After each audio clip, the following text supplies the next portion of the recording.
Este é um trabalho voluntário, sem fins lucrativos, que oferece livros gravados em MP3 para aqueles que não têm condições de ler livros impressos.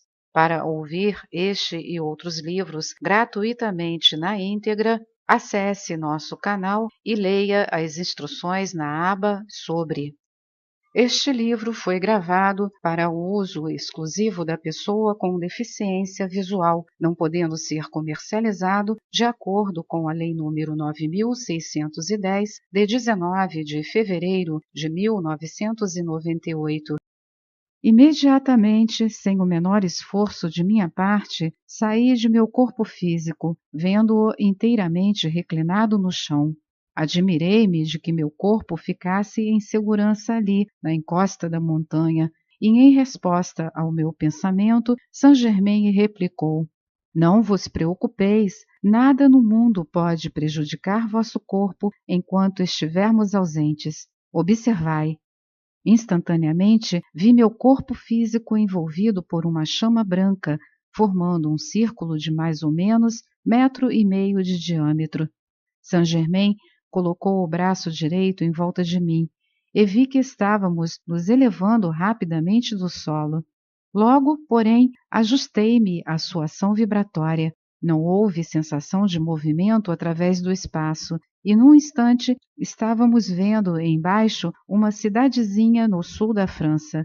O mestre continuou, abre aspas, aqui nascestes, filha única de uma bela mulher, cuja vida foi um exemplo de idealismo, adiantado demais para a maioria dessa época. Vosso pai foi um esposo e companheiro extremamente dedicado, muito culto e inspirado nas origens do espírito cristão. O éter atmosférico de cada lugar registra tudo o que acontece nessa localidade. Reanimarei esses registros etéricos e vereis cenas animadas, dando todos os detalhes de vossa vida. Cantastes na igreja desse lugarejo e estudastes com uma professora que persuadiu vossos pais a deixá-la exercitar-vos. Fizestes rápidos progressos e recebestes vantagens ainda maiores quando eles se mudaram para Paris. Depois de um ano de estudo intensivo, ofereceu-se uma oportunidade para cantardes diante da rainha de França e, sob sua proteção, aparecestes em muitos de seus salões. Isto vos assegurou uma próspera carreira musical. A França e o sucesso derramaram suas dádivas sobre vós durante 5 anos seguintes e acumulastes grandes riquezas. Subitamente, vossos pais experimentaram a mudança chamada morte, e o choque que recebestes foi muito grande, seguido de muitas semanas de grave enfermidade. Quando vos restabelecestes e voltastes a dar concertos, um novo predicado de simpatia se juntara à vossa voz, em virtude do sofrimento então recente. Um homem que vos orientara muito em vossos estudos musicais tornou-se diretor de vossos recitais em público e passastes a depender dele como se fosse merecedor de confiança. Seguiram-se então 14 anos de brilhante sucesso, ao fim dos quais adoecestes subitamente, falecendo dentro de uma semana. Vossas joias e vossa fortuna deixastes ao cuidado do diretor, para serem empregadas em auxílios de outrem e na realização de certos planos em prol dos quais trabalhastes durante toda a vida. Mal haviam terminado as últimas cerimônias religiosas quando uma completa mudança nele se operou. A ganância apoderou-se dele plenamente. Agora vos mostrarei esse homem que encontrastes há alguns anos aqui na América, em vossa vida presente. Tenho plena certeza de que vos lembrareis do incidente nos negócios. Fecha aspas. Mostrou-me, então, uma associação em negócios, por meio da qual eu tentara auxiliar várias pessoas há 10 anos passados, enquanto estive no Oeste, em relação com um representante do governo belga. Saint-Germain continuou, abre aspas, a esse homem foi dada, nessa ocasião, uma oportunidade para reparar o mal que vos fizera na França. Foi-lhe mostrada a condição e ele estava perfeitamente a par da situação porque lhe a mostramos, mas ainda não estava suficientemente forte para permitir a elaboração da grande lei cósmica de justiça e compensar aquela dívida. Se o tivesse feito por sua própria vontade, ter-lhe-ia sido dada liberdade em muitos caminhos, habilitando-o a progredir muito mais rapidamente nesta encarnação. Fecha aspas. Assim, a vida externa mantém o indivíduo preso à roda da necessidade, renascimento, luta contínua e dor, até que deixemos a luz do Cristo interior iluminar-nos e purificar-nos, para que possamos corresponder unicamente ao plano de Deus, amor, paz e perfeição para a sua criação. Esta é a espécie de ensinamento que nunca se esquece, porque o ensinamento objetivo registra a experiência tanto na visão como na mente. O registro visual é mais profundo e necessariamente recebe mais atenção da atividade externa do intelecto. A essência dessa experiência já muito esquecida fixou-se certamente em minha memória de modo permanente, porque posso hoje recordar cada um de seus detalhes com tanta clareza como quando com ele a presenciei. Ele então continuou, abre aspas, agora vamos relembrar uma outra de vossas encarnações, uma que vivestes no Egito, fecha aspas. Elevamo-nos do solo e rapidamente nos movemos para a frente. Tive perfeita consciência do Mediterrâneo quando passamos por sobre suas belas águas. Fomos em direção a Karnak e Luxor e então entramos novamente em contato com a terra. Observai cuidadosamente, disse ele, abre aspas, este registro é de um templo muito antigo de Luxor, que não está entre aqueles cujas ruínas os arqueólogos estão explorando hoje em dia, mas é anterior a qualquer um dos que até agora foram descobertos. Se eles soubessem onde procurar, encontrariam templos magníficos em estado de quase perfeita conservação. Fecha aspas. Tendo ele indicado um certo lugar cheio de ruínas, que é tudo o que os viajantes podem ver atualmente, foi o cenário ocupado então por uma atividade no éter, tal como fora originalmente em toda sua beleza e esplendor, muito mais magnificente do que qualquer coisa que a presente geração possa conceber.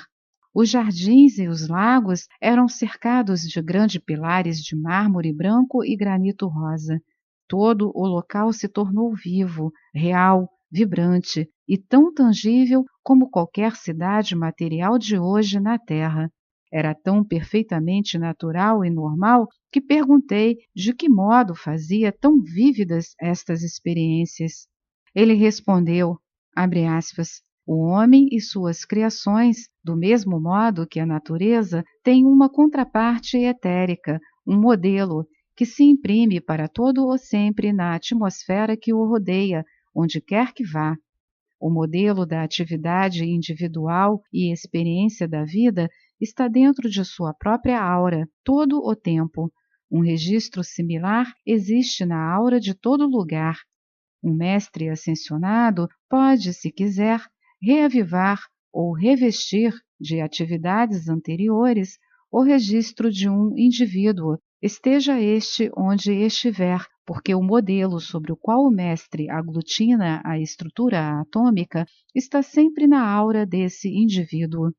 Quando o mestre reconstitui o registro de uma localidade, deve fazê-lo precisamente no próprio local, porque tal registro, ao ser reanimado, volta a ter a mesma forma vivente e estrutura que tinha quando construído preliminarmente em substância física. Desse modo, é possível aglutinar novamente a estrutura material de edifícios inteiros e suas adjacências, se o mestre ascensionado assim o deseja, para alcançar algum justo propósito. Quando alguém chega a atingir esse domínio dado por Deus, pode reconstituir e reanimar qualquer arquivo etérico que deseje tornar visível para instrução e benefício de estudantes e outros. Uma vez levado a efeito, tudo se torna real como a própria realidade, e os objetos reconstituídos podem ser fotografados, tocados e tornados materialmente tangíveis pelos sentidos físicos de quem quer que os esteja observando. Notai, estais experimentando essas atividades em vosso corpo mais sutil. Elas, porém, não são menos reais por causa disso, uma vez que vosso corpo físico é apenas uma roupagem que vós, o eu consciente, indivíduo pensante e experimentador, usais. É o mesmo que se vestisseis um pesado abrigo na atmosfera fria do inverno e apenas uma roupa leve num dia muito quente de verão. As experiências que tivesseis com a roupa leve certamente não seriam menos reais do que as que vivesseis em vossas roupas pesadas. Chamo vossa atenção para isso, a fim de que possais compreender as mais elevadas e menos limitadas atividades da vida. Fecha aspas. Examinamos então o solo, os arredores e a arquitetura. Vamos, entremos, disse ele, e enquanto falava, adiantou-se e atravessou a entrada principal, penetrando no próprio templo. Tornamo-nos então atores vivos e, ao mesmo tempo, observadores da seguinte experiência. Entramos na parte principal do templo e prosseguimos em direção ao santuário interior. O grão-sacerdote veio diretamente a nós, parecendo conhecer-me. Então ele me explicou que este sacerdote dos dias antigos é agora meu filho. Um sacerdote de ordem inferior apareceu e imediatamente senti conhecê-lo. Saint-Germain observou, abre aspas, o sacerdote assistente era vós, fecha aspas. Penetramos no santuário interior e vimos a Virgem Vestal guardando o fogo sagrado. Ela, para quem eu olhava agora, era Lótus, meu amado raio gêmeo, que encontrei e com quem me casei há alguns anos, e que é agora a mãe de nosso filho. Mudou a cena, e vimos um príncipe visitante de uma província afastada planejar raptar a Virgem Vestal. Tudo parecia correr-lhe bem, até que ao grande sacerdote foi mostrada uma visão do que estava para acontecer. Isso o perturbou, nada, porém, deixou transparecer. Mantendo guarda enquanto entravam os escravos do príncipe, vigiou-os quando se aproximavam do santuário. Tendo eles chegado mais perto, o sacerdote adiantou-se e pronunciou apenas uma palavra que significava: parai! Um dos escravos, mais audacioso que os outros, avançou. O grão-sacerdote advertiu-o para que se afastasse, mas ele se aproximou ainda mais. Quando atingiu um certo círculo sagrado de força que emanava do altar, o sacerdote não mais hesitou. Caminhou até a borda externa dessa irradiação protetora, levantou a mão direita e apontou-a diretamente para o escravo. Um jato de chama projetou-se como um raio e o escravo caiu sem vida. O príncipe, que observava, avançou preso de raiva insana. Parai! Ordenou de novo o sacerdote com voz trovejante. O príncipe hesitou por um momento, aturdido pelo próprio poder da palavra, e o sacerdote continuou, abre aspas, ouvi-me, não profanareis a maior das dádivas de Deus ao templo da vida. Retirai-vos antes que tenhais o mesmo fim de vosso muito imprudente e mal dirigido escravo. Fecha aspas. O grão-sacerdote tinha perfeita consciência do poder que podia empregar, e enquanto enfrentava o príncipe, era ele a personificação do alto domínio, da força ilimitada, conscientemente sujeita à obediência de sua vontade. Era a majestade coroada do poder eterno. A vontade do príncipe era também poderosa, como, porém, não tinha domínio sobre si mesmo, uma outra onda de cega raiva o açoitou. Colocando-se de novo como antagonista e dando completa expansão à luxúria, investiu. O sacerdote, rápido como um raio, levantou a mão. A chama rutilou uma segunda vez e o príncipe seguiu o destino de seu primeiro escravo. Saint-Germain voltou-se para mim e explicou a ocorrência mais detalhadamente. Estais vendo, começou, abre aspas, este é o modo pelo qual a boa ou má qualidade que existe no interior de toda força reage sobre quem a emite. O príncipe e seu escravo vieram com as propriedades de ódio, egoísmo e depravação, impregnando seus sentimentos, e quando o sacerdote projetou sobre eles a força de que era senhor, ela empregou esses atributos no momento em que tocou suas auras. Ele devolveu-lhes tão somente seus próprios sentimentos, e o egoísmo voltou-se sobre eles mesmos. O sacerdote, no esforço altruístico de proteger a outrem, foi também protegido. Fecha aspas. Encerrado este incidente, a cena de esplendor desvaneceu-se e nós nos encontramos de novo entre as ruínas do templo. Saint-Germain fez-me outras revelações que não podem ser aqui relatadas. E então prosseguiu, abre aspas, há um único meio de evitar a roda cósmica de causa e efeito, a necessidade da reencarnação, e isto é obtido através do esforço consciente para compreender a lei da vida. Deve-se procurar ardentemente o Deus interno, estabelecer contato permanente e consciente com esse eu interior e mantê-lo firmemente, sejam quais forem as condições que se apresentem na vida exterior. Terei o prazer e o privilégio de vos mostrar algo mais, mas só pela instrução que vos trará e a outrem. Vinde, devemos voltar agora. Fecha aspas. Esta é mais uma edição do canal Livros Falados Voz Humana. Que o bem, o bom e o belo se multipliquem em benefício das criaturas.